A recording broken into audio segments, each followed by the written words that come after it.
point, yes, India is not the largest export of Russian oil as well. Thank you very much, Sudhakarji, for joining us and sharing your insight.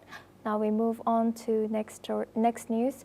The British government has extended the deadline to October to decide on whether to approve China's plans to build the largest embassy in Europe in London. This comes after Beijing refused to explain why the plans contained blacked out areas. The embassy earlier this month said that claims the building located near London's financial district could have secret facilities used to harm Britain's national security were despicable slandering. China's plans to build a new embassy on the site of a 2-century-old building near the Tower of London have stalled for the past 3 years because of opposition from numerous groups in Britain. Politicians in Britain and the United States have warned the government against allowing China to build the embassy on the site over concerns that it could be used as a base for spying. The proposed complex include plans of offices, large basement area, housing for 200 staff, and a new tunnel to connect to the embassy house to a separate building on the embassy grounds. Now for this discussion, we are joined by Thomas Porges. He's an anchor and correspondent at NewsX World.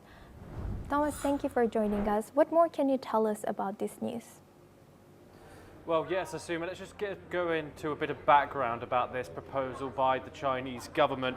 The site was originally purchased for about £255 million back in 2018. The 5-acre square property, which is in central London, right near the Tower of London, has been highly controversial purchase by the Chinese government. These plans, which China has provided to the UK's Parliament, have had some blackout when it comes to what they're going to build there. Obviously, the Chinese government has been highly suspected of espionage for quite a long time. Now, this is going to be the largest embassy in the entirety of Europe, and so the UK are correct in order to take precautions in regards to this. There has been mass protests outside the embassy site throughout the year, throughout this whole planning process, and now the UK government is asking the Chinese government to should be transparent about these plans that they have proposed.